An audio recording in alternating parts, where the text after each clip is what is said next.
Hello प्यारे बच्चों, स्वागत है आप सबका आपके अपने यूट्यूब चैनल होमवर्क क्लास रोली मैडम में। तो बच्चों, आज की वीडियो में मैं आप लोगों के लिए लेकर आई हूं जो निदात्मक कक्षाओं हेतु मॉड्यूल कक्षा 10वीं के बच्चों के लिए है, विषय विज्ञान की सत्र 2025-26 की ये बुक है। तो मैं आज आप लोगों को इसके क्वेश्चन आंसर सॉल्व करवाऊंगी। तो चलिए देर ना करते हुए आगे बढ़ते हैं। बच्चों, यह है आप लोगों का अध्याय 8 आनुवांशिकता। तो आज अपन लोग इसी के क्वेश्चन आंसर सॉल्व करने वाले हैं। अगर आप चैनल पे नए हैं तो चैनल को सब्सक्राइब करें, वीडियो को लाइक कर लें। चलिए देर ना करते हुए आगे बढ़ते हैं। तो इसके क्वेश्चन आंसर देख लेते हैं। बच्चों, पहला प्रश्न दिया गया है वस्तुनिष्ठ प्रश्न, सही विकल्प चुन करके लिखना है। तो प्रश्न पहला पूछा गया है, आनुवांशिकता का जनक किसे कहा जाता है। 4 ऑप्शन दिए गए हैं। ग्रेगर जॉन मेंडल को, वाटसन एवं क्रिक को, अरस्तु को, चरक एवं सुश्रुत को। तो इसका आप लोगों का हो जाएगा ग्रेगर जॉन मेंडल को। एंड दूसरा है, नर में कौन सा गुणसूत्र लिंग निर्धारण के लिए उत्तरदायी होता है। तो ऑप्शन दिया गया है X Y, X X, X Y. तो इसका आप लोगों का करेक्ट हो जाएगा एक्स वाई। आपका प्रश्न तीसरा है, निम्न में से कौन सा रोग आनुवांशिक है। कॉलेरा, डायबिटीज, टाइफाइड और मलेरिया। तो इसका आप लोगों का करेक्ट हो जाएगा डायबिटीज। एंड प्रश्न चौथा है, मनुष्य की कोशिका में गुणसूत्र पाए जाते हैं 23 जोड़े, 22 जोड़े, 20 जोड़े की 24 जोड़े। तो इसका आप लोगों का करेक्ट हो जाएगा 23 जोड़े। प्रश्न पांचवा है, मेंडल ने किस पौधे पर प्रयोग किए। तो सेम, मटर, चना, गेहूं। तो इसका आप लोगों का करेक्ट हो जाएगा। प्रश्न छठवां है, मटर के एक शुद्ध लंबे पौधे टीटी और शुद्ध बौने पौधे टीटी में संकरण कराया गया। F2 पीढ़ी में शुद्ध लंबे पौधे और बौने पौधे का अनुपात क्या होगा। तो 1:3, 3:1, 1:1, 2:1। तो इसका आप लोगों का करेक्ट हो जाएगा 3:1। चलिए प्रश्न दूसरा देखते हैं। यहाँ पे रिक्त स्थान भरने थे आप लोगों को। तो जो लक्षण पीढ़ी दर पीढ़ी संचरित होते हैं उन्हें आनुवांशिक लक्षण कहलाते हैं। और इसमें लिख लीजिएगा जीन एक आनुवांशिक इकाई है। एंड तीसरा है, आनुवांशिक पदार्थ का विनियम। तो इसका हो जाएगा अर्धसूत्री विभाजन क्रॉसिंग ओवर के दौरान होता है। प्रश्न चौथा है, मेंडल ने। तो इसका हो जाएगा आनुवांशिकता के नियमों का प्रतिपादन किया। पांचवा प्रश्न है, सभी जीवों का शरीर कोशिकाओं का बना होता है। छठवां प्रश्न है, मानव में शिशु के लिंग का निर्धारण। तो इसका आप लोग लिख लीजिएगा XY जोड़े द्वारा होता है। और प्रश्न सातवां है, आनुवांशिकी का प्रतिपादन। तो इसका हो जाएगा ग्रेगर जॉन मेंडल ने किया। प्रश्न आठवां है, मेंडल ने आनुवांशिकता के लक्षणों के वाहक को। तो इसका आप लोग लिख लीजिएगा फैक्टर नाम दिया। प्रश्न 9वां पूछा गया है, जीन की खोज करने वाले वैज्ञानिक का नाम। तो इसका लिख लीजिएगा विल्हेम जोनस। एंड प्रश्न 10वां है, आनुवांशिकी के जनक का नाम। तो ग्रेगर जॉन मेंडल है। इस प्रकार से आप अपना रिक्त स्थान भर लीजिएगा। चलिए सही जोड़ी देख लेते हैं। तो कॉलम और कॉलम ब। तो मेंडल, वाटसन एवं फिक्र, सटन, नर में लिंग का निर्धारण, जनक पौधों से उत्पन्न पीढ़ी। तो इसका आप लोगों का इस प्रकार का हो जाएगा। मेंडल का हो जाएगा आनुवांशिकता, वाटसन एवं क्रिक का हो जाएगा DNA, और सटन का हो जाएगा जीन की संरचना, नर में लिंग का निर्धारण हो जाएगा गुणसूत्र, और जनक पौधों में उत्पन्न पीढ़ी पुत्री पीढ़ी। तो इस प्रकार से सही जोड़ी बना लीजिएगा। चलिए सत्य सत्य देखते हैं।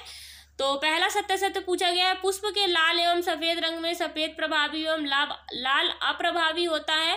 तो ये असत्य हो जाएगा। दूसरा है, बीजों के गोल एवं झुर्रीदार गुणों में गोल प्रभावी तथा झुर्रीदार अप्रभावी होता है। तो इसका आप लोग सत्य कर लीजिएगा। तीसरा प्रश्न पूछा गया है, जिन अंगों का हम निरंतर उपयोग करते हैं वे क्षीण होते जाते हैं। तो इसका आप लोग असत्य कर लीजिएगा। चौथा है, प्रकृति योग्यतम का चयन करती है। तो ये सत्य हो जाएगा। और जो गुण एक पीढ़ी से दूसरी पीढ़ी में संचरित नहीं होते वे आनुवांशिक गुण कहलाते हैं। तो ये आप लोगों का असत्य हो जाएगा। इस प्रकार से सत्य सत्य कर लीजिएगा। चलिए प्रश्न उत्तर देख लेते हैं। तो आनुवांशिक लक्षण किन्हें कहते हैं, आप लोगों का पहला प्रश्न है। तो इसका उत्तर देख लेते हैं। जीवधारियों में पीढ़ी दर पीढ़ी विभिन्न लक्षणों का संचरण आनुवांशिकता कहलाता है तथा ये लक्षण आनुवांशिक लक्षण कहलाते हैं। दूसरा क्वेश्चन है, आनुवांशिकी से आप क्या समझते हैं। तो आनुवांशिकी विज्ञान की वह शाखा है जिसमें आनुवांशिक लक्षण उनके संचरण एवं कारणों का अध्ययन किया जाता है, आनुवांशिकी कहलाती है। तीसरा क्वेश्चन है, विभिन्नताएं जैव विविधताएं क्या होती हैं। तो विभिन्नताएं एक ही जनक की संतानों में समानता होते हैं हुए भी वे एक दूसरे से भिन्न, यही विभिन्नता अथवा जैव विविधता कहलाती है। इस प्रकार से कर लीजिएगा। चलिए चौथे में आते हैं। तो प्रभावी लक्षण किन्हें कहते हैं? तो प्रभावी लक्षण जब विपरीत लक्षणों के जोड़े में क्रॉस कराया जाता है, यहाँ पे गलती से कराना हो गया था, आप लोग कराया कर लीजिएगा, कराया जाता है तो लक्षण प्रदर्शित होते हैं, वे प्रभावी लक्षण कहलाते हैं। प्रश्न 5वां है, अप्रभावी लक्षण किन्हें कहते हैं? तो उत्तर हो जाएगा अप्रभावी लक्षण जब विपरीत लक्षणों के जोड़े में क्रॉस कराया जाता है तब पहली पीढ़ी में लक्षण छिपा रहता है, वह अप्रभावी लक्षण कहलाता है।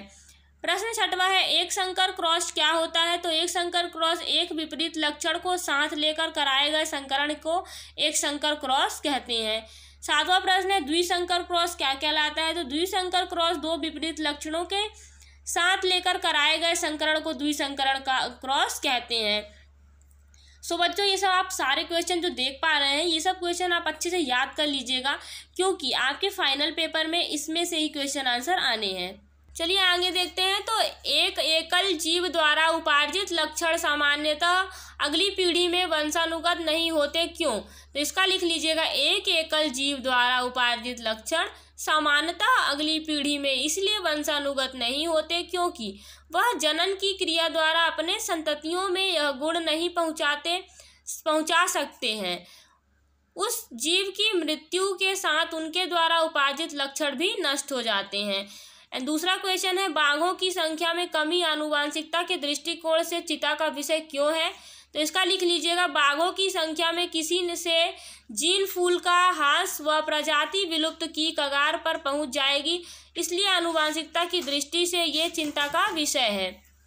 प्रश्न 3 है, किस प्रकार के जनन की विभिन्नताएं अधिक स्थायी होती हैं और क्यों? तो इसका हो जाएगा, अलैंगिक प्रजनन द्वारा उत्पन्न जीवों में व्याप्त विभिन्नताएं अधिक स्थायी होती हैं क्योंकि उनमें अर्धसूत्री विभाजन में क्रॉसिंग ओवर के द्वारा लक्षण आपस में मिश्रित नहीं हो पाते, जबकि लैंगिक जनक में पीढ़ी दर पीढ़ी लक्षण आपस में मिलकर विभिन्नताओं को उत्पन्न करते हैं। एंड प्रश्न 4 है, गुणसूत्र क्या होते हैं, इसके कार्य लिखिए।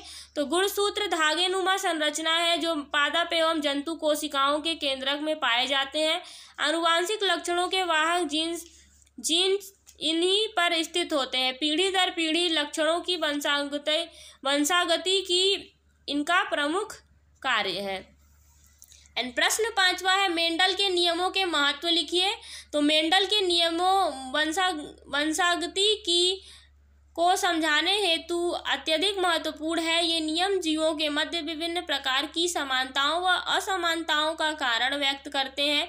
पीढ़ी दर पीढ़ी होने वाले लक्षणों की वंशागति की इन्हीं नियमों द्वारा व्याख्या की जाती है। 6वां प्रश्न, मेंडल के प्रभाविता के नियमों को स्पष्ट कीजिए।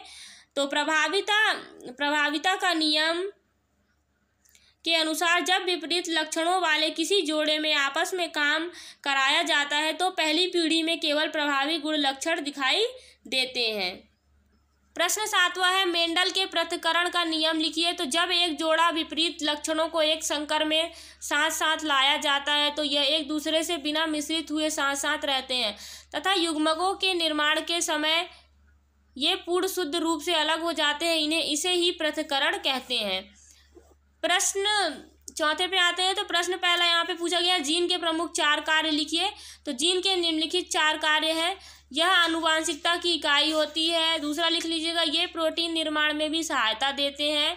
तीसरा लिख लीजिएगा, जीवों के लक्षणों का निर्धारण एवं सूचना प्रेषण करते हैं और ये डीएनए एवं आरएनए के कार्यों का नियंत्रण करते हैं।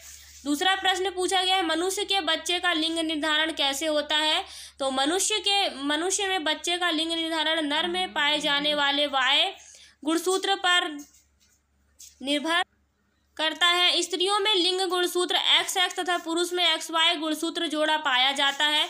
सभी बच्चे चाहे वह लड़का हो या लड़की अपनी माता से X गुणसूत्र प्राप्त करते हैं। अतः बच्चों का लिंग निर्धारण इस बात पर निर्भर करता है कि उन्हें अपने पिता से किस प्रकार का गुणसूत्र प्राप्त हुआ, X या Y। तो इस प्रकार से कर लीजिएगा। एंड तीसरा देख लेते हैं, लिंग निर्धारण में Y गुणसूत्र की भूमिका को स्पष्ट कीजिए।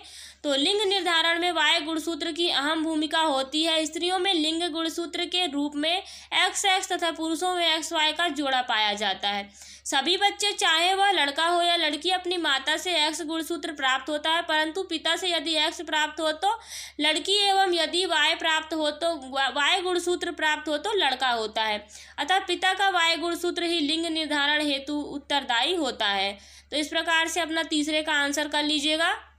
एंड चौथा प्रश्न है, संतति में नर एवं मादा जनकों द्वारा आनुवांशिक योगदान में बराबर की भागीदारी किस प्रकार की सुनिश्चित की जाती है? तो इसका उत्तर हो जाएगा, नर एवं मादा जनक लिंग निर्धारण की प्रक्रिया में समान गुणसूत्रीय योगदान देते हैं। अर्धसूत्री विभाजन की प्रक्रिया द्वारा दोनों जनकों के गुणसूत्र क्रॉसिंग ओवर के दौरान लक्षणों का आदान प्रदान करते हैं, जिससे संतति में आनुवांशिक रूप से दोनों जनकों के लक्षणों को समावेश हो जाता है। साथ ही दोनों जनकों द्वारा समान गुणसूत्रीय संख्या का योगदान दिया जाता है। इस प्रकार से चौथे का आंसर कर लीजिएगा। चलिए पांचवा देखते हैं, मेंडल द्वारा प्रयोग के लिए मटर के पौधे का चुनाव किया गया, क्यों? तो इसका लिख लीजिएगा, मटर का पौधा वार्षिक अथवा अल्पकालिक जीवन चक्र वाला होता है। यह आसानी से सर्वत्र उगाया जा सकता है। मटर का पुष्प द्विलिंगी होता है। यह स्वपरागित होता है। मटर के पौधे में अनेक विषयार्थी गुण पाए जाते हैं। तो इस प्रकार से पांचवे का आंसर कर लीजिएगा। सो बच्चों, मैंने आपके सारे क्वेश्चन के आंसर सॉल्व करवा दिए हैं। अगर आप लोगों को ये वीडियो अच्छी लगी हो तो वीडियो को लाइक करें, चैनल को सब्सक्राइब करें और अपने दोस्तों के साथ शेयर करना ना भूलें। आज के लिए इतना ही, मिलते हैं नेक्स्ट वीडियो में।